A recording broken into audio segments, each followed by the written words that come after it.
हमारे पुरुषार्थ के भौतिक जगत में किए जाने वाले उद्यम, उसके गंतव्य, हमको क्या चाहिए और उसके प्रत्यक्ष परिणाम उसी आत्मा के अनुरूप होने चाहिए। तब और तभी भारत को स्वदेशी युक्त स्वनिर्भर कहा जाएगा। उत्पादन का स्थान भारत में हो, ठीक है, उत्पादन में लगने वाले हाथ भारत के हो, यह भी ठीक है, उत्पादन के विनिमय से मिलने वाले आर्थिक लाभ भारत में ही रहने चाहिए।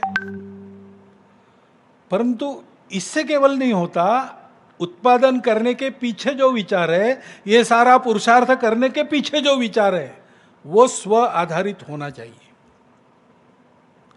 विनोबा जी ने इसीलिए कहा कि स्वदेशी यानी क्या? स्वावलंबन तो हम सब समझते हैं, उसका उन्होंने उपयोग किया, स्वदेशी यानी स्वावलंबन, लेकिन दूसरा शब्द उपयोग किया अहिंसा। ये कहां से आ गया भाई?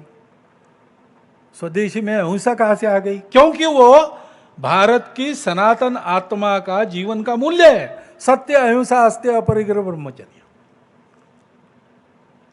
दत्तोपंत जी ठेंगड़ी ने कहा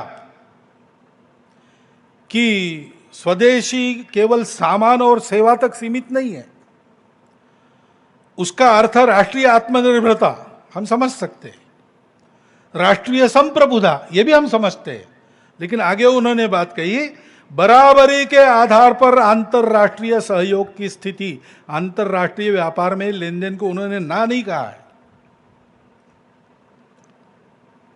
हम ऐसे बने इसलिए बराबरी से बात करके अपनी शर्तों के आधार पर हम कंपनियों को बुलाते हैं, हमारे लिए अपरिचित कोई टेक्निक है वो लाने के लिए हम कुछ सहूलियत देते हैं, उसकी मनाही नहीं है।